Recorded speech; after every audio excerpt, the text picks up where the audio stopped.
જો 1947માં એક રાણીએ હિંમત ન બતાવી હોત તો આજે ત્રિપુરા ભારતના નકશામાં નહીં પણ પાકિસ્તાનના નકશામાં હોત. જ્યારે દેશ વિભાજનના દુઃખથી પસાર થઈ રહ્યો હતો તે જ સમયે ત્રિપુરાનું ભાગ્ય પણ એક ખતરનાક પરિસ્થિતિમાં આવીને ઊભું હતું. વર્ષ 1947માં જ્યારે ભારત આઝાદ થયો અને દેશની ચારે તરફ હિંસા અને ખૂની ઘટનાની ખબરો આવી રહી હતી તે જ વર્ષે ત્રિપુરાના મહારાજા વીર બિક્રમ કિશોર દેવ બર્મન અચાનક મૃત્યુ પામ્યા અને પાછળ રહી ગયા તેમના પુત્ર કીર્તિ બિક્રમ અને તેમના પત્ની રાણી કંચન પ્રભાદેવી, જેઓના ખભાઓ પર એક ઝટકામાં સમગ્ર રાજ્યની જવાબદારી આવી ગઈ. પરંપરા અનુસાર પુત્ર મોટો થાય ત્યાં સુધી રાણીએ ત્રિપુરાનું શાસન સંભાળ્યું. આ દરમિયાન મહેલની અંદર સત્તા માટે ખેંચતાણ શરૂ થઈ ગઈ હતી અને બીજી તરફ દેશમાં વિભાજનની આગ ફેલાઈ ગઈ હતી. દરમિયાન મહારાજાના સાવકાભાઈ દુર્જય કિશોર પોતે ગાદી પર બેસવાનું સ્વપ્ન જોતા હતા. તેથી તેમણે બહારના દળો સાથે હાથ મિલાવવાનું શરૂ કર્યું અને અહીંથી જ મુસ્લિમ લીગના સમર્થક કટ્ટરપંથી અબ્દુલ બારિક ઉર્ફ ગેડુ મિયા વાર્તામાં પ્રવેશ કરે છે અને ખુલ્લેઆમ ત્રિપુરાને ભારતથી અલગ કરીને પાકિસ્તાનમાં ભળી જાય તેવા પ્રયાસો કરે છે. ધીરે ધીરે આ ગઠજોડ એટલું મજબૂત થઈ ગયું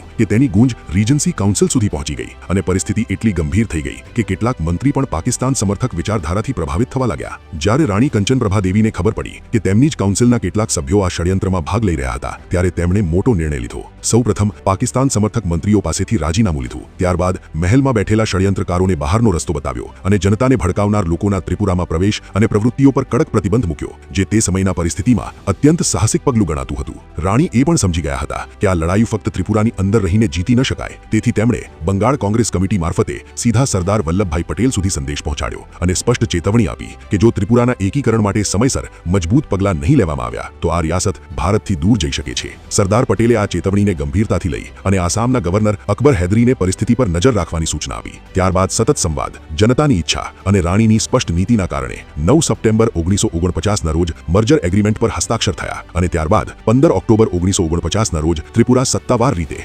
ભારતનો ભાગ બની ગયો. આ કોઈ સામાન્ય એકીકરણ ન હતું, પરંતુ તે ષડયંત્રની હાર હતી જે મહેલની અંદરથી પાકિસ્તાનના ઇશારા પર રચાઈ રહી હતી.